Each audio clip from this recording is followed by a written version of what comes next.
નમસ્કાર વિદ્યાર્થી મિત્રો, બેંક શિલ્લક મેળની અંદર સ્વાધ્યાયનો 8મો દાખલો કે નીચે આપેલી માહિતી પરથી પ્રિયલનું ડિસેમ્બર 2015નું બેંક શિલ્લક મેળ તૈયાર કરો. તો આપણી સામે બેંક શિલ્લક મેળ તૈયાર છે, એ આપણે ગણવાનું છે. પહેલું લખ્યું છે કે રોકડ મેળ મુજબ બેંક ઓવરડ્રાફ્ટ 31/12/2015, પાસબુક મુજબ બેંક ઓવરડ્રાફ્ટ 31/12/2015. એટલે અહીંયા આપણે જે શરૂઆતમાં બાકી લખતા હતા રોકડ મેળ મુજબ કે પાસબુક મુજબ, એ બેમાંથી એક આપતા હતા. અહીંયા આપણને કેટલી આપી છે? 2 આપી છે.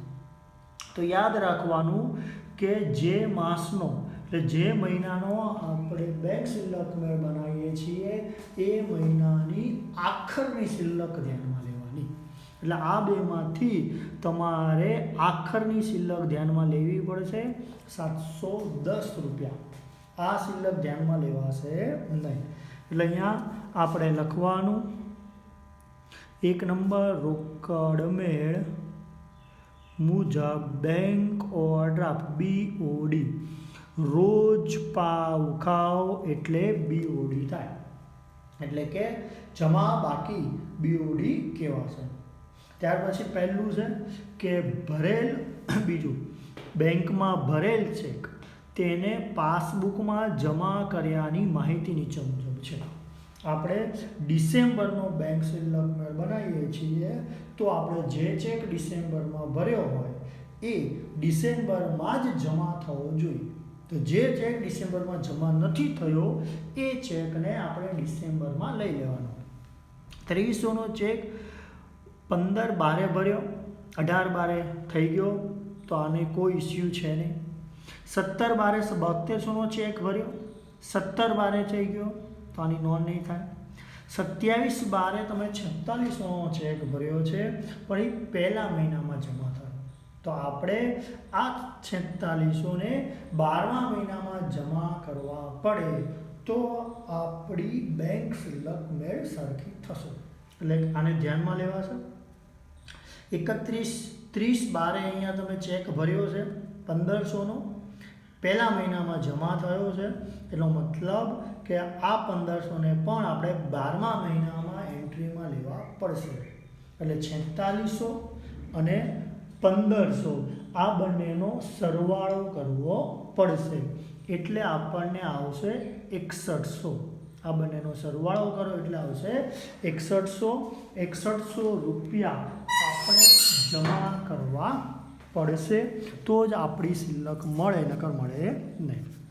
અહીંયા 2 તારીખ અહીંયા લખવાનું, ભરેલ ચેક પરંતુ પાસબુકમાં જમા ન થયેલ ચેક. જમા કેટલાના ચેક નથી થયા? 6100ના. કેટલાના જમા નથી થયા? 6100ના. ત્યાર પછી ત્રીજું, લખેલ અને બેંકમાં રજૂ થયેલ ચેક. રજૂ એટલે કે ઉધાર. તો અહીંયા જુઓ 8200નો ચેક 26/12 તમે લખ્યો હતો અને 28/12 તમારા ખાતામાંથી પૈસા કપાઈ ગયા, તો આને ધ્યાનમાં લેવાશે નહીં. 9/300નો ચેક 28/12 તમે લખ્યો, પહેલા મહિનામાં એમાં ખાતામાંથી પૈસા કપાણા, એટલે એનો મતલબ કે બેંકવાળાએ ઉધાર કયા મહિનામાં કર્યા? પહેલા મહિનામાં. તો આને આપણે ધ્યાનમાં લેવા પડશે. 12મા મહિનામાં એન્ટ્રી લેવી પડે તો 12મા મહિનાની શિલ્લક મળશે. 29/12 ચેક લખ્યો 7100નો, 31/12 થઈ ગયો, ચલો એને ધ્યાનમાં નહીં લેવાય. 1300નો ચેક 31/12 લખ્યો પણ બીજી તારીખે પહેલા મહિનામાં જમા ઉધાર કર્યો છે, એનો મતલબ કે આ 1300નો ચેક પણ બેંકમાં પાસબુકમાં પહેલા મહિનામાં ઉધાર છે. તો એ પહેલા મહિનાની જે એન્ટ્રીઓ છે એ એન્ટ્રીઓ તમારે 12મા મહિનામાં લેવી પડશે. એટલે 9300 વત્તા 1300 એ પાસબુકમાં ઉધાર નથી થયા, આ બેનું ટોટલ આવશે 10,600. તો અહીંયા લખવાનું 3 નંબર, લખેલ પરંતુ રજૂ નહીં થયેલ ચેક કેટલા આવશે? 10,600. ત્યાર પછી 4, બેંકે પાસબુકમાં જમા કરેલ વ્યાજ 400 રોકડ મેળમાં ભૂલથી વ્યય બાજુએ નોંધેલ છે. તો આપણે રોકડ મેળ બનાવીએ. હવે બેંકે એટલે કે પાસબુક, તો પાસબુકમાં જમા થઈ ગયું છે, તો રોકડ મેળમાં ઉધાર બાજુ એન્ટ્રી હોવી જોઈએ, પરંતુ ભૂલથી આપણે વ્યય બાજુ લખી નાખ્યા, એટલે કે ખોટી બાજુ એન્ટ્રી કરી. તો આ 400ને તમારે ચેકવા પડે, એટલે એને ઉધાર બાજુ લખવા પડે. ને બીજું કે સાચી અસર હજી બીજી 400 આપવી પડે, એટલે કે ઉધાર બાજુ તમારે 800 રૂપિયા લખો તો તમારી સાચી એન્ટ્રી પણ આવી જશે અને આ ખોટી સામે ઉડી જાય. એટલે કે ઉધાર બાજુ આપણે 800 રૂપિયા લખવા પડશે. 4 નંબર એમાં લખવાનું બેંક વ્યાજ જે રોકડ મેળમાં વ્યય બાજુ નોંધેલ છે. 5, પ્રિયલ વતી બેંકે ડિવિડન્ડના 360 વસૂલ કર્યા, જેની નોંધ રોકડ મેળમાં કરવાની બાકી. તો રોકડ મેળમાં નોંધ કરવાની બાકી છે, તો બેંક ડિવિડન્ડ આપણી માટે આવક કહેવાય. એટલે રોકડ મેળમાં જમા બાજુ અસર રોકડ મેળમાં આવક ઉધાર બાજુ અસર આપવી પડે, કારણ કે રોકડ મેળમાં આવક કઈ બાજુ લખાશે? ઉધાર બાજુ, અને જાવક કઈ બાજુ લખાય? જમા બાજુ. પાસબુકમાં કેવી એન્ટ્રી થાય? ઉલટી અસર થાય. એટલે કે પાસબુકમાં બેંકે ડિવિડન્ડની નોંધ કરી નાખી છે, તો રોકડ મેળમાં ડિવિડન્ડની નોંધ બાકી છે. ડિવિડન્ડ રોકડ મેળમાં આવક તરીકે ઉધાર બાજુ બતાવવું પડે, પણ રોકડ મેળમાં બાકી ઉધાર બાજુ, તો આપણે પણ ઉધાર બાજુ એન્ટ્રી આપી દેવાની કે ડિવિડન્ડની નોંધ રોકડ મેળમાં બાકી હતી તેના. પછી 6, બેંક ઓવરડ્રાફ્ટના વ્યાજના 120 બેંકે પાસબુકમાં નોંધેલ, પરંતુ વ્યવહારની નોંધ રોકડ મેળમાં થયેલ નથી. રોકડ મેળમાં બેંક ઓવરડ્રાફ્ટનું વ્યાજ નોંધવાનું. તો રોકડ મેળમાં બેંક ઓવરડ્રાફ્ટનું વ્યાજ આપણી માટે ખર્ચ થશે, એટલે BODનું વ્યાજ આપણી માટે જમા બાજુ લખવું પડે. એટલે જમા બાજુ 120 રૂપિયા, અને અહીંયા લખવાનું બેંક ઓવરડ્રાફ્ટનું વ્યાજ જે રોકડ મેળમાં નોંધેલ નથી. આવું લખો તો પણ ચાલે. 7, ચેક દ્વારા કરેલ વેચાણના 2300 બેંકે પ્રિયલના અંગત ખાતામાં નોંધ્યા. આપણે આપણી કંપનીનું બેંકનું કરંટ ખાતું હોય, તો આપણે વેચાણ કર્યું, ચેક બેંકમાં ભર્યો, એટલે આપણી માટે આવક થાય. તો પાસબુકમાં આવક એટલે જમા બાજુ અસર આપવી જોઈએ, પણ બેંકવાળાએ ભૂલથી આપણા અંગત ખાતામાં જમા કર્યું. પાસબુકના આપણું જે કંપનીનું એકાઉન્ટ હતું એમાં અસર આવી નથી, બેંકવાળાએ એમાં અસર આપી અંગત ખાતામાં.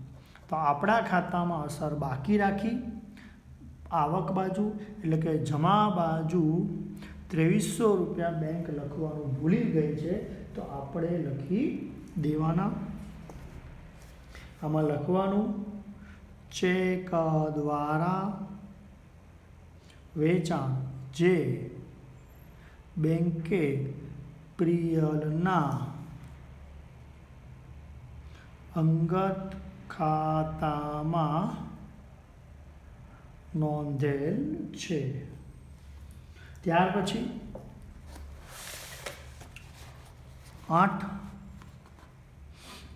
પ્રિયલની વિનંતીથી બેંકે ઉધારેલ બેંક ચાર્જીસ 380 જતા કરેલ છે, જેની નોંધ રોકડ મેળમાં બાકી. બેંકે ઉધારેલ બેંક ચાર્જીસ, એનો મતલબ કે બેંકે પહેલાં આપણા ખાતામાંથી બેંક ચાર્જીસ રૂપિયા કાપ્યા, પણ આપણે એનો વિરોધ કર્યો એટલે બેંકવાળાએ એવું કીધું કે વાંધો નહીં, 380 રૂપિયા હું તમને પાછા રિટર્ન કરું છું. એટલે કે બેંકવાળાએ આપણા ખાતામાં પાછા જમા કરી દીધા. તો એ 380 આપણી માટે આવક થશે. 380 આપણી માટે શું થશે? આવક. તો આવક રોકડ મેળમાં નોંધવાની બાકી છે. આવક રોકડ મેળમાં કઈ બાજુ આવે? ઉધાર બાજુ. તેનો મતલબ આપણે પણ ઉધાર કરવાના. વિગતમાં લખવાનું, બેંકે જતા કરેલ બેંક ચાર્જીસ રોકડ મેળમાં નોંધેલ નથી. ત્યાર પછી 9, લખેલ ચેકમાં સહી કરવાનું ભૂલાઈ ગયેલ હોવાથી બેંકે 2000નો ચેક પરત આપેલ છે. આપણે કોઈને ચેક લખી આપ્યો એટલે આપણે રોકડ મેળમાં જાવક તરીકે 2000 દર્શાવી દીધા, પણ બેંકમાં જ્યારે ચેક ગયો તો બેંકમાં પાસબુકમાં એન્ટ્રી થઈ નથી. આપણે જાવક બતાવ્યું તો પાસબુકમાં પણ 2000ની ઉધાર બાજુ એન્ટ્રી હોવી જોઈએ, પણ ઉધાર બાજુ એન્ટ્રી છે નહીં. તો એનો મતલબ આપણે કઈ બાજુ કરવાની? ઉધાર બાજુ. અહીંયા લખી શકાય, લખેલ ચેક પરંતુ રજૂ ન થયેલ ચેક. 10, બેંકોમાં વસૂલાત માટે મોકલેલ હુંડીના 300 બેંકે 100 રૂપિયા ચાર્જ સહિત વસૂલ કરેલ છે, જેની નોંધ રોકડ મેળમાં કરવાની બાકી છે. આ 2 એન્ટ્રી છે. એક તો બેંકમાં વસૂલાત માટે મોકલેલ હુંડી 300, બેંકમાં વસૂલાત માટે મોકલેલી છે હુંડી 3000. બેંકે આપણા ખાતામાંથી પૈસા આપી રહ્યા, એટલે કે આપણા ખાતામાં બેંકે પૈસા ઉમેર્યા એટલે આપણી આવક કહેવાય. રોકડ મેળમાં આ 3000ની આવક લખવાની બાકી. તો આવક કઈ બાજુ આવશે? ઉધાર બાજુ. અહીંયા લખાય, બેંકોમાં વસૂલાત માટે મોકલેલ હુંડી રોકડ મેળમાં નોંધેલ નથી. બીજું કે બેંકે એની માટેના 100 રૂપિયાનો ચાર્જ કાપ્યો. એ 100 રૂપિયાનો ચાર્જ આપણી માટે ખર્ચ ગણાશે. એટલે કે રોકડ મેળમાં ખર્ચ કઈ બાજુ લખવો પડે? જમા બાજુ. તો અહીંયા જમા બાજુ. બેંકે બેંક ચાર્જીસ વસૂલ કરેલ છે તેના. ત્યાર પછી આપણે 2 બાજુનું ટોટલ મારીએ તો અહીંયા ટોટલ તમે જુઓ તો લગભગ ટોટલ ઉધાર બાજુનું વધારે દેખાશે. તો ઉધાર બાજુનું આપણે ટોટલ કરવાનું. 17,140 17,140 એમાંથી જમા બાજુનું ટોટલ બાદ કરવાનું. 17,140 એમાંથી -710, 6100, 120, 2300 અને 100 રૂપિયા બાદ કરવાના, એટલે 7,810 રૂપિયા વધે. રોકડ મેળથી શરૂઆત કરી હતી તો અંત આવે પાસબુક મુજબ. હવે પાસબુક જમા, રોજ પાવ એટલે બીઓડી, પાસબુક ઉધાર એટલે બીઓડી. તો અહીંયા પાસબુક જમા કહેવાય. તો એનું વિરુદ્ધ થાય પાસબુક મુજબ બેંક શિલ્લક. શું થશે? પાસબુક મુજબ બેંક સીલ. લાસ્ટ ટાઈમ આપણે સ્વાધ્યાયનો 5મું ઉદાહરણ આપ્યું હતું લગભગ. તો આ વખતે સ્વાધ્યાયનું આવશે 7મું ઉદાહરણ અને 6ઠ્ઠું ઉદાહરણ. 6ઠ્ઠું ઉદાહરણ પણ આપણે લેસનમાં આપી દીધું હતું. તો આજનો દાખલો 8મો અને ઉદાહરણ 7 એ આપણે લેસનમાં લખવાનું.